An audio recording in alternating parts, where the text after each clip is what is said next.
నమస్కారం కృష్ణారావు గారు, ఐవీఆర్ టాక్స్కి పునఃస్వాగతం.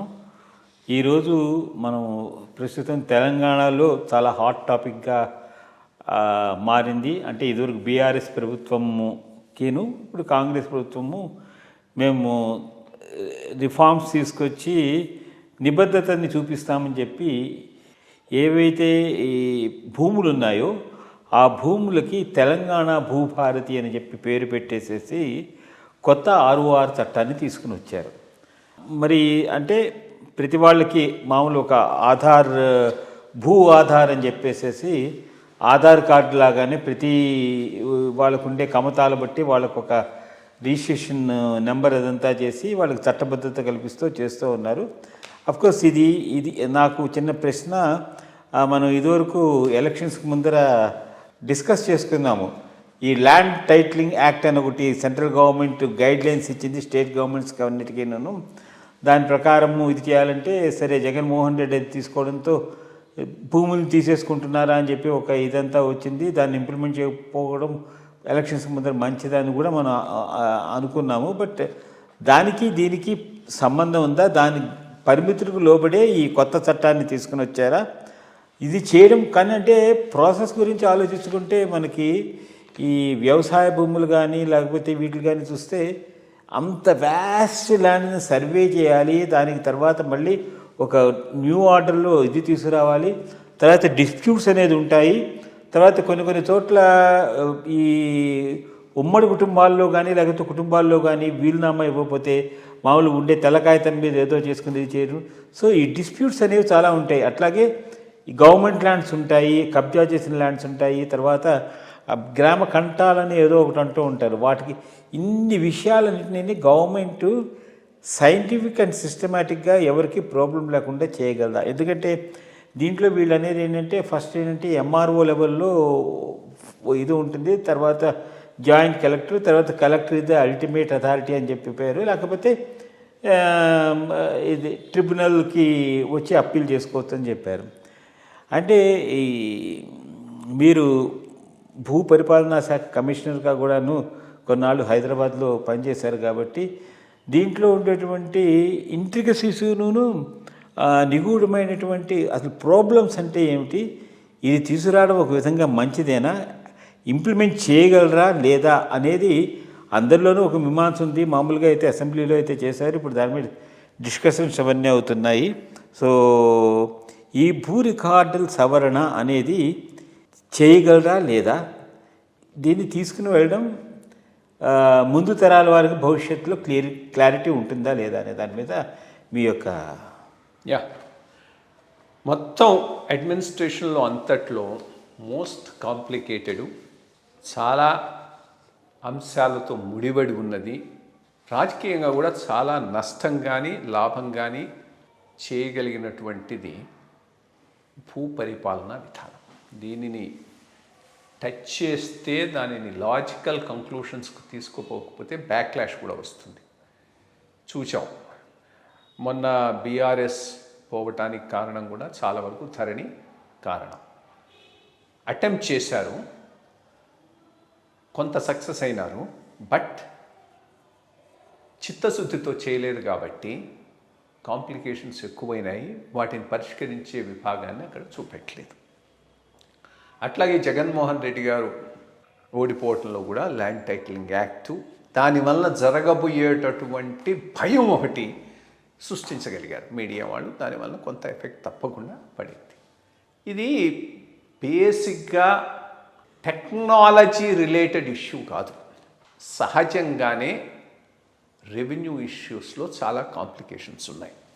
టెక్నాలజీ కొంతవరకు హెల్ప్ చేయగలదు. Beyond that it has to be personal, వాళ్ళ ఇంటెగ్రిటీ, వాళ్ళ అప్లికేషను, రాజకీయ నాయకుల చిత్తశుద్ధి, వీటన్నిటి మీద ఆధారపడి ఉంటుంది. ఇది లేకపోబట్టి ప్రాబ్లమ్స్ వస్తూ ఉన్నాయి.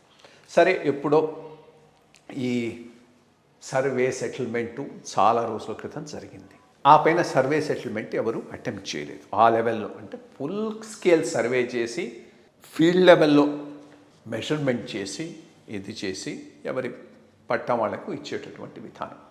ఆ పైన జరిగినవన్నీ ఉన్న రికార్డును బేస్ చేసుకొని ఎట్లా ఇద్దామనేటటువంటిది జరిగింది. బట్ యాజ్ లాంగ్ యాజ్ గ్రామాలలో ఒక వ్యవస్థ ఉన్నంత వరకు, ఈ గ్రామాధికారుల వ్యవస్థ ఉన్నంత వరకు వాళ్ళు ఏదో కొంత అటు ఇటుగా చేసినా కానీ బై అండ్ లార్జ్ రికార్డ్స్ సక్రమంగా ఉన్నాయి, సివిల్ డిస్ప్యూట్స్ తక్కువ ఉన్నాయి.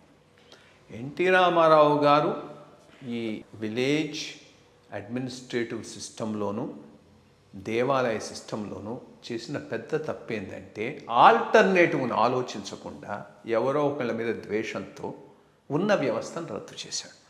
ఈ ఉన్న వ్యవస్థను రద్దు చేసినప్పటి నుంచి సరైనటువంటి ఆల్టర్నేటివ్ లేకుండా గ్రామాలలో సివిల్ డిస్ప్యూట్స్ పెరిగాయనేటటువంటిది వాస్తవం. సరే, ఆ పైన ఈ రికార్డ్ ఆఫ్ రైట్స్ ఒకటి తీసుకొచ్చి పట్టాదారు పాస్బుక్స్ ఇవ్వాలనే దాని మీద ఒక పెద్ద యత్నం అయితే జరిగింది. ఇన్ఫ్యాక్ట్ మేము కలెక్టర్స్గా ఉన్నప్పుడు ఆనందరావు గారు ఆయన చీఫ్ కమిషన్ సర్వే సెటిల్మెంట్ ఉండేవాడు. ఆయన ఆధ్వర్యంలో పెద్ద ఎత్తున ఒక కార్యక్రమం జరిగి ఏదో ఉన్న రికార్డ్స్ని బేస్ చేసుకొని పట్టాదారు పాస్బుక్లు ఇచ్చారు.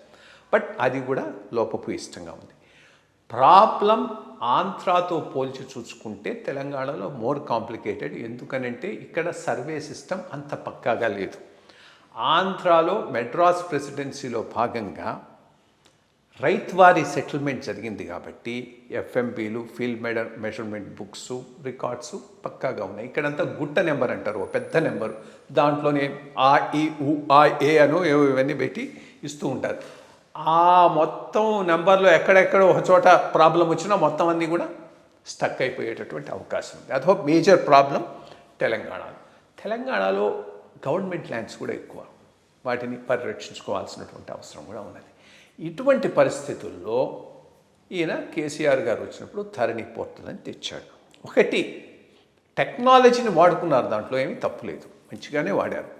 ఒక పెద్ద కన్వీనియన్స్ ఏమొచ్చిందంటే ధరణి పెట్టినప్పుడు అంతకుముందు రిజిస్ట్రేషన్ ఒక చోటు ఉండేది, మ్యూటేషన్ ఒక చోటు ఉండేది. రిజిస్ట్రార్ ఆఫీస్ పోతే వాడు పట్టుకోకపోతే రిజిస్టర్ చేసేస్తాడు. టైటిల్ గురించి is not bothered. So title ఉండొచ్చు, ఉండకపోవచ్చు, అయినా రిజిస్టర్ అవుతుంది. ఆ పైన మళ్ళీ మ్యూటేషన్కి వచ్చినప్పుడు తహసీల్దార్ దగ్గర అది మ్యూటేట్ కాకపోవచ్చు, చేయొచ్చు. రెండోది రిజిస్ట్రేషన్ కాగానే మాకు హక్కు వచ్చిందనుకొని మ్యూటేషన్ మర్చిపోయే వ్యక్తులు కూడా ఉన్నవాడికి అంత ఈ ప్రాసెస్ తెలియదు కదా. ఎప్పుడో అప్పుడు ఇష్యూ వచ్చినప్పుడు నీకు రెవెన్యూ రికార్డ్స్లో మ్యూటేట్ కాలేదు కాబట్టి నీకు ఆ ల్యాండ్ మీద ఓనర్షిప్ లేదు అని అంటారు. ఈ రెండింటిని ఓ చోటికి తేవటం మాత్రం గొప్ప చర్య. ఎవరు? కేసీఆర్ గారు చేసిన గొప్ప చర్య. నన్ను అడిగితే రిజిస్ట్రేషన్, మ్యూటేషన్ తహసీల్దార్కు పెట్టేయడంతో అక్కడ ఇక్కడ తిరగాల్సిన అవసరం లేకుండా ఒకే చోట జరిగేటటువంటి అవకాశం ఉంది. ఎక్కడెక్కడైతే డిస్ప్యూట్స్ లేవో, క్లియర్ కట్ టైటిల్ ఉందో వాటికి ధరణి పోర్టల్ చాలా ప్లస్ అయింది. వాటిలో ఎటువంటి ప్రాబ్లమ్స్ లేకుండా ట్రాన్సాక్షన్స్ అయ్యాయి. బట్ ప్రాబ్లం ఎక్కడొచ్చిందంటే తెలంగాణలో lot of lands are disputed.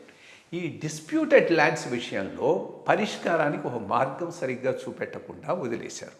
అది పర్పస్ఫుల్గా చేశారా, అప్లికేషన్ ఆఫ్ మైండ్ లేకుండా చేశారా, అది వేరే విషయం. రెండోది, పర్పస్ఫుల్గా గవర్నమెంట్ ల్యాండ్స్ను ఏ రకంగా కాంప్లికేట్ చేయాలనే దాని మీద, ఏ రకంగా అప్రోప్రియేట్ చేయాలనే దాని మీద ధరణి పోర్టల్ను వాడుకోవటం జరిగింది. లేకపోతే రంగారెడ్డి డిస్ట్రిక్ట్స్లో భూదాన్ ల్యాండ్ను ఏ రకంగా ఇస్తాడా కలెక్టర్? ఎంత పొలిటికల్ బ్యాకింగ్ లేకపోతే అంత పెద్ద ఇష్యూను, అన్ని ఎకరాల భూమిని తను ఇష్టం వచ్చినట్టుగా మ్యూటేట్ చేసి పడేస్తాడు. సో ఈ విషయంలో తప్పకుండా పెద్ద ఎత్తున గత ప్రభుత్వంలో అవకతవకలు with reference to government lands జరిగాయనేటటువంటిది వాస్తవం. ఇప్పుడు వీళ్ళ ముందు ఉన్నటువంటిది ఏంటి అంటే దీనిని ఎట్లా సరిచేయాలి, దీని మీదనే వీళ్ళు ఇప్పుడు చేస్తున్నారు. ఇక ఇది జగన్మోహన్ రెడ్డి గారు పెట్టిన ల్యాండ్ టైటిలింగ్ యాక్ట్, ఇది ఒకటే కాదా? కాదు. ఎందుకనంటే ఇక్కడ ఇంతమటుకు వాళ్ళు డెఫినెట్ టైటిల్ అని అనలేదు, వీళ్ళు ఇంకా ప్రిజంప్టివ్ టైటిల్తోనే పోతూ ఉన్నారు. అక్కడ ఆయన అటెంప్ట్ చేసింది డెఫినెట్ టైటిల్ ఇచ్చి టైటిల్ గవర్నమెంట్ రెస్పాన్సిబిలిటీ తీసుకుంటుంది. రేపు ఏదైనా అయినా కానీ అది గవర్నమెంట్ ఆ సిస్టమ్ ఇక్కడ వీళ్ళు అనుకోవట్లేదు. ఇప్పుడు వీళ్ళు చేస్తుందల్లా ధరణి మీద ఇంప్రూవ్మెంట్ కోసం ప్రయత్నం చేస్తున్నారు. ధరణి మీద ఇంప్రూవ్మెంట్కు రెండు రకాలుగా చేస్తున్నారు. ఒకటి, అంతకుముందు ఉన్నటువంటి విలేజ్ రెవెన్యూ ఆఫీసర్ సిస్టమ్ను తీసేశాడు. ఎవరు? కేసీఆర్. ఎక్కువ అగ్రికల్చర్ వాళ్లకు ప్రాధాన్యం ఇచ్చాడు. ఇప్పుడు తీసి మళ్ళా విలేజ్ రెవెన్యూ ఆఫీసర్ సిస్టమ్ను దాన్ని వెనక్కు తెస్తున్నారు. అది మంచి పరిణామం. ఎందుకంటే రెవెన్యూ ఇష్యూస్ చాలా చాలా ఇంపార్టెంట్ ఇష్యూస్ గ్రామం లెవెల్లో. దాన్ని ఎవడో లోకల్గా పరిష్కరించుకునేవాళ్ళు లేకపోతే అంతకుముందు అప్పీల్ సిస్టమ్ అవి లేకపోవడంతో అన్ని కోర్టులో లిటిగేషన్లోకి పోతున్నాయి. ఇప్పుడు ఇక్కడ అప్పీల్ సిస్టమ్ అవి పెడుతున్నారు. వీటితో పాటు భూధార్ అని ఒక ఆధార్ లాగా ఇస్తూ ఉంటున్నారు. దీన్ని 2 రకాలుగా ఇప్పుడు యాజ్ ఇట్ ఈస్గా టెంటేటివ్గా ఇస్తారు. టెంటేటివ్గా అంటే మన దగ్గర ఉన్న టైటిల్ని ఆధారంగా చేసుకొని పట్టాదారు పాస్బుక్ బదులుగా భూధార్ ఇస్తారు. బట్ లాంగ్ రన్లో వీళ్ళ ఉద్దేశం ఏంటంటే మొత్తం అంతా సర్వే చేయించి, సర్వే చేసిన తర్వాత యాక్చువల్ మ్యాప్ ఏరియాతో పాటు అప్పుడు పర్మనెంట్ భూధార్ ఇవ్వాలి అనేది వీళ్ళ ఉద్దేశం. ఆ సర్వే మొదలెట్టినప్పుడే నీకు అన్ని సమస్యలు బయటకు వస్తాయి. ఇప్పుడు ల్యాండు నీకు ఆన్ పేపరు 2 ఎకరాలు ఉంటుంది, ఫీల్డ్లో 1.5 acre ఉంటుంది. మరి అది ఎట్లా 1.5 acreకు చేసిస్తావా, 2 acresకు వాడికి ఎక్కడి నుంచి చూపెడతావు? అడిషనల్ 1/2 acre చూపెట్టేటటువంటి అవకాశం లేదు. డిస్ప్యూట్స్ ఉన్న చోట్ల ఎట్లా చేస్తారు? ఇప్పుడు మ్యూటేషన్లో కూడా అదొకటి ఏం చేశారు, డిస్ప్యూట్ ఉన్న కేసులో డిస్ప్యూట్ సెటిల్ అయిన దాకా మ్యూటేట్ చేయడానికి వీల్లేదనేది ఒకటి పెట్టారు. మంచి మంచి సిస్టమ్. సో ఇవి ఇక్కడ పెద్ద issues as you go arise అయ్యేటటువంటి ఇష్యూస్ ఉన్నాయి. నేను చెప్పినట్టుగా గవర్నమెంట్ చిత్తశుద్ధి ఎంత ఉందనే దాని మీద ఇది పనిచేస్తుంది.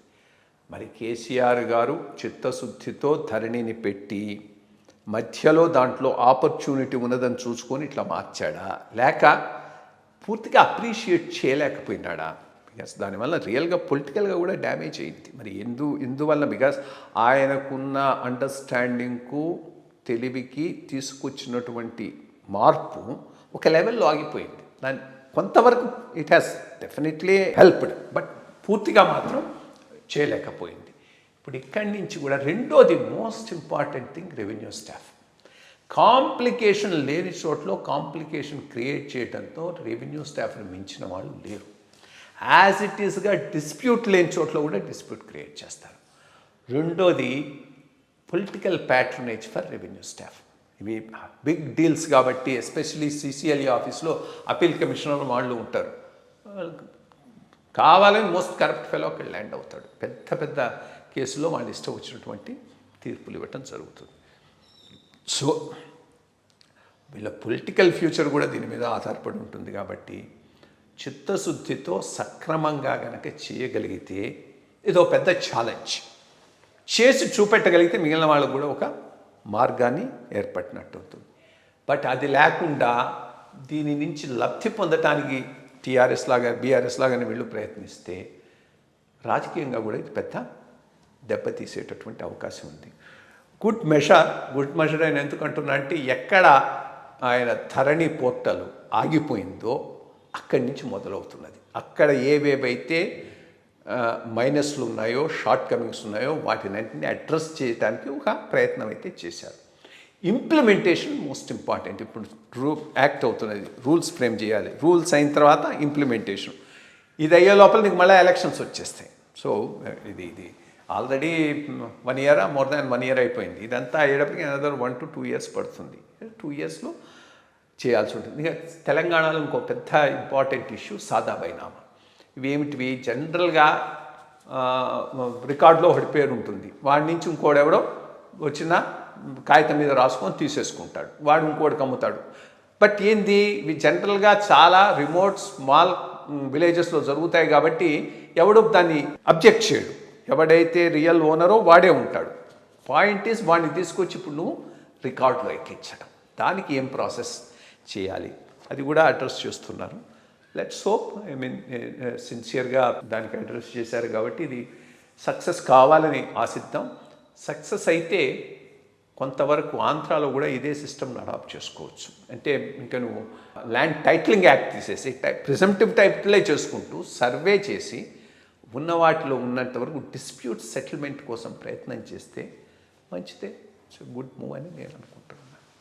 సో ఈ రిఫార్మ్స్ తీసుకురావడంలో is a positive step in right direction అని అనుకుందాము. చూద్దాం ఇది ఎట్లా ముందుకు సాగుతుంది అనేది.